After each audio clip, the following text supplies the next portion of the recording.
દર વર્ષે ભગવાન જગન્નાથની ભવ્ય રથયાત્રા પહેલા એક ખાસ ધાર્મિક વિધિ કરવામાં આવે છે, જેને જળયાત્રા કહેવામાં આવે છે. પરંતુ શું તમે જાણો છો કે આ જળયાત્રા શા માટે કરવામાં આવે છે? પાણી અને રથયાત્રાનો શું સંબંધ છે? આજે જાણીએ આ પરંપરાનું ધાર્મિક અને સાંસ્કૃતિક મહત્વ. રથયાત્રા માત્ર ભગવાનના નગર વિહારનો ઉત્સવ નથી, પરંતુ અનેક ધાર્મિક વિધિઓનો સમન્વય છે. તેમાં સૌથી મહત્વપૂર્ણ વિધિ છે જળયાત્રા.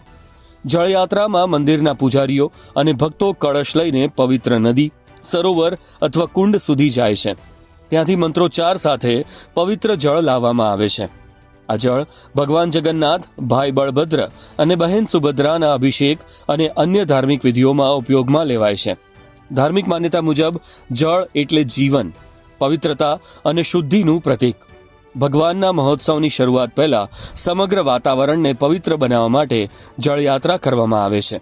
એવું પણ માનવામાં આવે છે કે જળયાત્રા દ્વારા પ્રકૃતિ અને જળ દેવતાનો આભાર માનવામાં આવે છે અને રથયાત્રા નિર્વિઘ્ને પૂર્ણ થાય તેવી પ્રાર્થના કરવામાં આવે છે.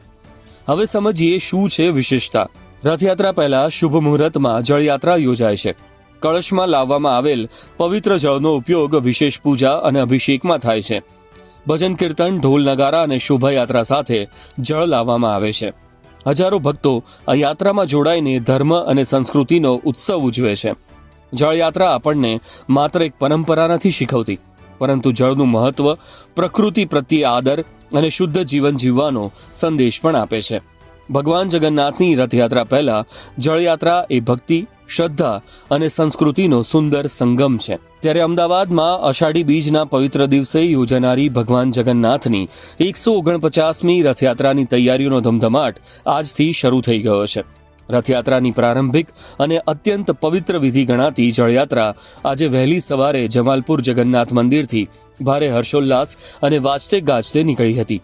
આ મિની રથયાત્રા સમાન ધાર્મિક મહોત્સવમાં સુશોભિત ગજરાજ, પરંપરાગત બળદગાડા અને વિવિધ ભજન મંડળીઓ આકર્ષણનું કેન્દ્ર બન્યા હતા. ભગવાનની એક ઝલક મેળવવા માટે સાધુ સંતો અને નગરજનો મોટી સંખ્યામાં ઉપસ્થિત રહ્યા હતા.